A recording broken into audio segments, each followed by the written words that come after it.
Então, no momento, eu não estou mais trabalhando efetivamente no CECIP, eu continuo como uma colaboradora, uma parceira, uma consultora em alguns momentos pontuais, porque agora eu enfrentei uma nova empreitada aí de estar na política institucional, então, hoje eu sou assessora parlamentar, tocando política para as mulheres e para a infância em um mandato aqui na Câmara do Rio de Janeiro.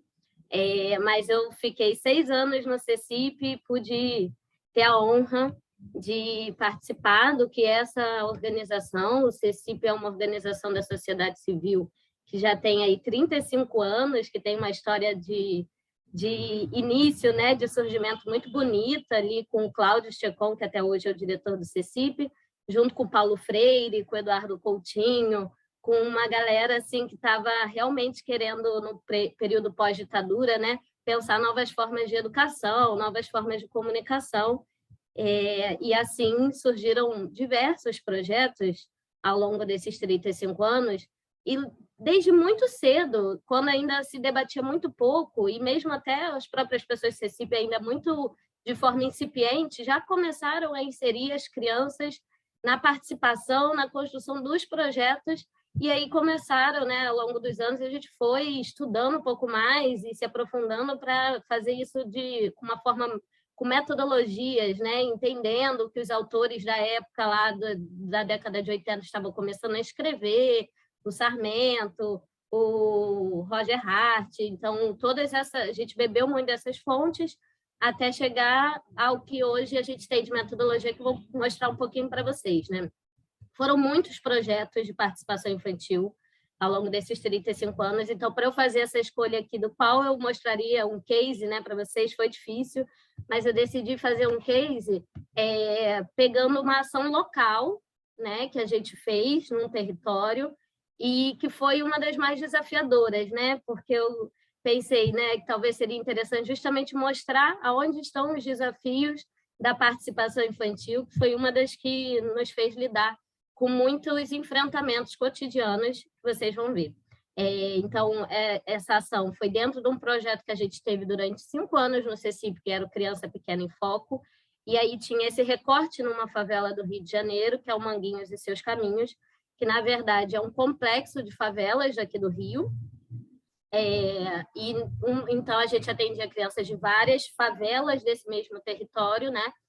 E a ideia, na verdade, surgiu a demanda desse território porque era um território que estava tendo um alto índice de acidentes de trânsito envolvendo crianças, que é uma favela plana, perto de grandes vias aqui do Rio de Janeiro, avenidas. Então, estava tendo muitos casos de acidentes e a gente foi para lá, na verdade, trabalhar essa relação da criança com a cidade, muito com esse olhar para trabalhar a questão da segurança viária, da educação no trânsito, e isso tudo foi se desdobrando em muitas outras coisas. Aqui são um pouquinho dos pressupostos, assim, que eram a base, né, de todo o nosso projeto, que era a nossa visão de participação infantil e que é compartilhada com muitos de vocês, que é o princípio básico, né, que é participar das tomadas de decisões. Pode parecer bobo, mas assim a gente vê aí muitos lugares que dizem que estão fazendo, incluindo as crianças, fazendo participação infantil, e, na verdade, na tomada de decisão mesmo, vale o que os adultos determinaram ou definiram, né? Os adultos, como esses mediadores, que eles precisam estar ali, mas muito num lugar de escutativa, de observação, de facilitação desse processo, né? E muito menos de indução ou de dizer o que a criança deve fazer. Respeitar os diversos modos de expressão, porque muitas vezes as crianças vão se expressar por outras formas, que a gente precisa estar ali no cotidiano, acompanhando e conhecendo a realidade dessa criança, né? Para não restringir só a uma roda de conversa com as crianças que se expressam melhor verbalmente, né? O direito à não participação, porque como a gente atuava em escolas, era muito comum que a gente chegava e ou a professora ou a diretora falava: não, você vai participar sim, você tem que estar aí. E às vezes a gente falava que para a gente era importante dar o direito da criança dela decidir não participar, né? E as metodologias adequadas a cada faixa etária, ao contexto social, e pensar um ambiente acolhedor e familiar para essas crianças, né? Bom, vou falar então um pouquinho desse projeto que se desdobrou nessa reforma dessa praça, uma foto exemplificando um pouco. Aqui é um pouco para vocês visualizarem de que território eu estou falando, né? A gente está falando de um território que é uma favela, que tem uma linha de trem, que tem várias avenidas cruzando e que tem, obviamente, as crianças vivendo num contexto de vulnerabilidade assim extremo, de pobreza. E aqui é um exemplo dos descasos que as favelas do Rio de Janeiro vivem, né? Que é a falta de espaços de lazer, são praticamente inexistentes, e aqui é um rio que tem lá nesse território, e as crianças brincavam nesse rio completamente poluído, né? E isso vê que assim é uma demanda aqui no Rio de Janeiro. As crianças brincam muito com água, é uma cidade muito quente. Então, se você não tem nenhum outro caminho e a única coisa que elas tinham era esse rio sujo, podre, era ali que elas brincavam e, obviamente, diversas doenças elas apresentavam por conta disso. Aí aqui é um pouquinho do plano de metodologia que a gente utiliza, né, no CECIP, que é essa etapa de escutar primeiro, fazer toda a escuta com as crianças, depois negociar com elas e tomar a decisão do que vai ser feito, e o terceiro passo, implementar, né? Mas tudo isso sempre rodeado por uma etapa de sistematização e reflexão sobre o que a gente está fazendo. Então, a escuta, vou passar até rápido, porque eu sei que vocês aprendem muitas metodologias aqui na pós-graduação, mas é um pouquinho daquelas coisas que eu já até citei. Então, uma escuta pensada e planejada, né? Não só sair chegando e perguntando qualquer coisa para as crianças. Então, pensando numa metodologia, diversificando as atividades, já que a gente estava com elas 2 vezes por semana dentro das escolas, a gente não podia sempre fazer a mesma coisa, tem que ser divertido, tem que ser brincante. A importância das boas perguntas, né? Porque muitas vezes a gente faz perguntas já induzindo as respostas que a gente quer ouvir.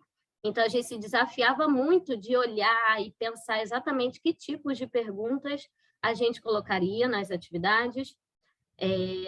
Um pouquinho da sistematização eram os nossos métodos, né? De anotar tudo, documentar, retomar com a criança e perguntar: foi isso mesmo que você quis dizer? Validar com elas, né, o que a gente sistematizou depois. Então, avaliar as atividades, a gente tentava ter todos esses cuidados, pedir autorização para elas sobre o uso de desenhos, uso de imagens, de tudo que a gente produzia junto com elas. E a etapa de negociação, né, que era justamente aquele momento mais difícil, que as crianças falavam que queria muitas coisas, aí a gente tinha que sentar e explicar: isso aqui não vai ser possível, isso aqui a gente tem que repensar e chegar num outro modelo. Então, a gente sentava e fazia esse processo com elas de chegar a alternativas possíveis para os dois lados. E aí eu vou ter um exemplo bem, bem característico de como foi essa negociação. E a implementação, né, que era a nossa... A gente acreditava que não adiantava só depois chegar pronto lá o que elas pediram, enfim, que era bacana elas participarem do processo de implementação, que é quando concretiza que elas fizeram parte de tudo isso, de que aquilo que foi implementado no bairro delas tem relação com o que elas pediram, delas terem essa relação de cuidado com o espaço, no caso era uma praça, né?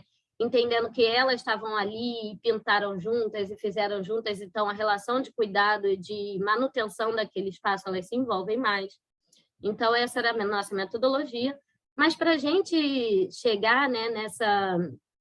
a gente fazia as oficinas semanais com as crianças e elas começaram a falar o tempo inteiro dessa pracinha do Mandela, que a gente não conhecia, era numa parte da favela que a gente não costumava ir muito. E aí a gente fez o seguinte: falar, então vamos fazer uma atividade. A gente distribuiu essas câmeras descartáveis para todas as crianças, foram cerca de 60 crianças na época, e pedimos para elas fotografarem o caminho delas de casa para a escola e mostrando todos os pontos que elas gostariam de destacar. Então, várias dessas fotos aqui são fotos que as crianças tiraram e a gente foi revelando, né? E aqui mostrando o caminho, as crianças todas voltando para casa. E aí, analisando essas fotos junto com elas, elas iam explicando: você está vendo, tia, que aqui não tem... A gente não tem calçada, a gente anda junto com os carros. Você está vendo que não tem nenhuma praça. Então, elas foram mostrando denunciando várias coisas do território e, ao mesmo tempo, valorizando também. Tem fotos super bonitas da lojinha de doce que elas gostam de ir, das flores que tem na varanda de uma vizinha. Então, foi uma experiência de conhecer o território a partir delas e do tamanho delas também, que é muito interessante que várias fotos têm essa perspectiva do tamanho das crianças, né? Bom, então, depois que a gente olhou esses materiais a partir das fotos delas, a gente fez um jogo de tabuleiro que a gente mesmo construiu juntas, e que esse jogo de tabuleiro, os locais todos que elas chegam e vão parando e tem os desafios, são lugares de referência que elas foram apontando, né? Então, é a barraquinha de doce, é a UPA, é a pracinha, é a escola. Então, a gente criou de acordo com o território, com o que elas falaram, o nome das ruas são as ruas que elas passam. E aí, em cada pontinho que elas tinham um desafio, aí tinha as perguntas, né? O sinal da Avenida Leopoldo Bulhões não está funcionando. O que você pode fazer para atravessar? Então, elas iam dando soluções e ajudando a gente a pensar essa cidade. Aqui é o desenho de uma das crianças, que é um desenho que mostra, assim, essa ideia do que ele tem de cidade, do como ele gostaria que fosse o bairro dele, o supermercado, a piscina, uma roda gigante, e ele que começou muito a puxar isso entre as crianças, delas construírem a imagem de como poderia ser, porque também são crianças que têm tanto pouca circulação pela cidade, que as referências que elas têm, às vezes, do território, é aquela que elas vivem ali, e que muitas vezes não é legal, né? Então, eu lembro dele incentivando as outras crianças, falando, mas vocês já viram nos filmes? O que poderia ter aqui? Vamos pensar mais. Então, eu destaquei esse desenho. Bom, a partir ainda também das fotos das crianças, foi quando elas mostraram qual era a tal pracinha que a gente não conhecia, né? A pracinha era essa e ela estava nessas condições, né? Essa foto, os brinquedos tudo largados, tudo quebrados. E essa era a pracinha, as crianças brincando no lixo, se reinventando, usando aparelho de ginástica, fingindo que era moto, porque a referência da moto nas favelas é muito forte, né, por causa do mototáxi. Então, essa era a pracinha que a gente encontrou e que a gente foi depois visitar. Então, a gente entendeu que elas queriam muito reformar essa praça, que realmente tem um espaço ótimo, muito central, ali pega vários territórios ali da favela. Então, a gente começou esse processo junto com elas, sendo que a gente tinha um projeto que não tinha necessariamente um recurso específico para a gente fazer uma reforma de uma quadra, né? Então, foi uma busca junto com as crianças de primeiro entender como elas gostariam que fosse essa praça e depois de fazer todo um trabalho, tanto na comunidade quanto junto à prefeitura, para conseguirmos tudo o que a gente precisava para poder fazer a reforma dessa praça. Então, a gente começou fazendo a escuta das crianças com esse recorte específico da praça, para elas sonharem e nos dizerem como elas gostariam que fosse essa praça. Então, a gente fez várias oficinas, algumas com fotos e que elas faziam intervenções diretas na foto. Isso foi nos dando referência de cores, de brinquedos que elas queriam. Aí aqui tem alguns relatos delas falando. E aí vocês começam a reparar que tem uma piscina, né, que surge aqui. Em várias crianças trouxeram a questão da piscina, e a gente ficou muito sem saber o que fazer com a piscina. E aí, lá na primeira foto, mas depois vai aparecer melhor, essa praça já teve uma piscina construída pelo tráfico local, enfim, pelos próprios moradores, e que era uma piscina que as crianças todas usavam, desde que a gente tinha entrado no território. Essa piscina não funcionava mais, tá? Ela era um grande depósito de lixo, mas as crianças tinham essa memória, ou da vivência delas, ou dos irmãos mais velhos, e sonhavam com essa piscina lá na praça. Então, a gente ficou com esse desafio de coletamos todos os pedidos delas, e a piscina era um ponto que a gente teria que levar para a negociação. Aí aqui a gente começou a se articular com a prefeitura, com a Conlurb, para poder pensar o que dava para fazer naquela praça, e chamamos uma arquiteta para pensar junto com a gente esse projeto para a praça, incorporando todos os desenhos das crianças, tudo que elas trouxeram, né, de referência. Aqui nesse desenho, não sei se vocês conseguem ver o meu mouse, Aqui é a estrutura que era a piscina. E aí a gente pensou um novo uso para ela, a arquiteta, né? Botando tipo umas molas ali, que é até aqui assim, e que poderia ser um lugar meio de rede, ao mesmo tempo meio pula-pula, uma coisa que as crianças pudessem aproveitar, desconsiderando a questão de ser uma piscina com água, né? Pois bem, mas a gente, até antes de eu mostrar essas etapas, as crianças reforçaram que elas queriam muito essa piscina, e a gente foi entender com elas, então, o que elas queriam com a piscina, né? Se era uma questão do esporte, de nadar, se era para brincar com a água, se era por conta do calor, e elas foram dando as referências dela, e basicamente era por conta do calor e a brincadeira com a água, né? E a gente explicou que não era possível ter uma piscina, para ter uma piscina pública demanda diversas autorizações, que demanda diversos cuidados, tem que ter uma pessoa lá se controlando, que tem que ter altura mínima, que as crianças não poderiam ir sozinhas e que a gente não teria condições de lutar por essa piscina junto à prefeitura. Mas a gente pensou com elas o que a gente poderia fazer de diferente na praça que vocês pudessem ter acesso à brincadeira com água. E aí elas falaram, não pode botar chuveiro no meio da praça? Aí a gente ficou naquela assim, pensando, nunca vimos uma praça com chuveiros. Mas era uma das soluções mais possíveis, até porque a gente já viu várias praças bonitas aí e pelo mundo afora, né, que tem chafariz e várias coisas, mas a gente sabia que para essa praça a gente não conseguiria articular isso. Então ficamos com a ideia do chuveiro e começamos a correr atrás dessa possibilidade.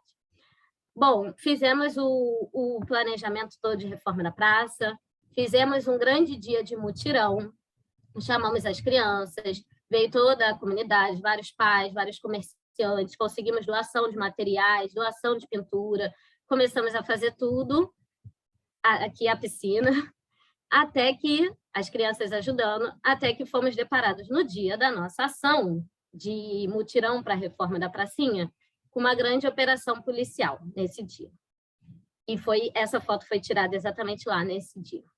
Então, obviamente, tivemos que correr com todas as crianças, um desespero. Entramos na casa dos próprios vizinhos e, enfim, uma situação muito inesperada, porque a gente mandou ofício, a polícia do local estava sabendo que ia ter atividade com as crianças no território naquele dia, naquele horário. A prefeitura estava avisada, todo mundo estava avisado que teríamos uma atividade com cerca de 100 crianças na praça naquele dia, e mesmo assim tivemos essa operação policial e a gente tinha acabado de pintar algumas partes da praça, né? E balas de tiro numa altura que vocês podem perceber, numa altura de uma criança, né? Então, ficamos bem horrorizadas e demoramos um tempo tentando entender se a gente deveria retomar o projeto de reforma dessa praça, porque não adiantaria de nada a gente deixar ela linda e maravilhosa se a gente não conseguia resolver um problema básico, né, que era de segurança. Como é que essas crianças vão brincar nessa praça com esse risco de a qualquer momento entrar e ter tiro, e que a gente já sabia, uma realidade desse território. Então, a gente fez durante um bom tempo um grande trabalho de advocacy com o poder público, com a UPP, que é a Unidade de Polícia Pacificadora, né, que foi um programa instaurado no Rio de Janeiro na época, para a gente poder negociar e entender essas operações policiais. É toda uma luta já aqui no Rio de Janeiro, né? Então a gente foi tentando por reduções de danos, assim, minimamente pactuar que as operações policiais não ocorressem em horário de entrada e saída das escolas, que não ocorressem perto dos locais que as crianças brincam, tentando o mínimo dentro do que é aquela realidade, porque a gente também não teria autoridade para extinguir com um problema histórico do Rio de Janeiro. Então, a gente conseguiu, através de várias articulações de advocacy com outros parceiros, minimamente garantir esse decreto que proibisse que as operações policiais acontecessem nas favelas em horário escolar. Então, isso foi respeitado durante um tempo, mas, obviamente, não durou muito tempo. Então, a partir desse momento, a gente deu sequência, né, dessa primeira vitória que a gente deu sequência, a comunidade ficou ainda com mais gás, então o pessoal se juntou, chegaram os grafiteiros e todo mundo fez a reforma, e a praça ficou linda e com os chuveiros, que as crianças pediram, os chuveiros foram instalados. E o mais legal é que depois a gente passou um dia na pracinha e as crianças pegaram vários pneus amontoaram eles aqui embaixo do chuveiro, botaram uma lona dentro assim e fizeram uma piscina. Então, elas se reinventaram também, né? A praça foi revitalizada da forma como as crianças queriam, junto com os parceiros locais. Isso aqui foi uma foto aérea que o pessoal da Fiocruz tirou depois de 3 anos desse projeto, em que a piscina foi, não sei se dá para vocês verem, bem aqui no meiozinho, a piscina foi reativada pela comunidade, a gente já não estava mais lá tocando esse projeto, foi reativada, é um desejo deles e a gente entende todas as problemáticas, mas, né, não cabe a nós interferir nesse processo. Bom, então essa foi a nossa experiência assim, desse trabalho que durou 3 anos dentro desse território. Essa reforma da pracinha já foi bem no final, assim, depois de muito trabalho junto com as crianças, que antes a gente tinha uma atuação muito voltada para dentro da escola, pensando grêmios e comitês de criança, junto com a associação de moradores, e aí essa pracinha foi no nosso último ano e a gente quis muito entregar esse projeto para fechar nesse território todo o nosso trabalho. E eu quis trazer ele justamente por essas adversidades, né? Porque imagino que é uma questão que todo mundo se depara, assim, de pensar que crianças, né? Porque são múltiplas infâncias, dependendo dos territórios, como que a gente trabalha a participação infantil se às vezes a gente não tem o mínimo de dignidade para essas crianças viverem na rua. Então, todo esse debate nos levou também a depois o CECIP engrenar nesse debate de cidade mais fortemente e chegar junto com a Fundação Bernard Valli no projeto Urba 95, que foi justamente quando a gente também se aproximou de Jundiaí e começamos realmente a pensar o debate da participação infantil por esse olhar do direito à cidade, né? Então, hoje o CECIP faz a gestão das redes, da rede Urba 95, das cidades que estão participando desse processo junto com a Fundação Bernard Valli. Antes a gente fez um curso, que a Adriana foi uma das colaboradoras, então esse curso formou diversas pessoas de diversos gestores públicos, né, de diversas cidades. Essas cidades começaram a se aproximar e hoje estão muitas delas inseridas na rede Urba 95, que tem trabalhos incríveis espalhados aí pelo mundo. Alguns exemplinhos aqui bem rápidos do que é a nossa ideia de cidade para as crianças, né? Em que o carro ele tem o seu lugar, mas as crianças e os cidadãos, como todos, né, têm o seu espaço na cidade garantido, né, para poder usufruir desse espaço público. Então, era um pouquinho disso que eu queria mostrar para vocês hoje. Agradeço. Se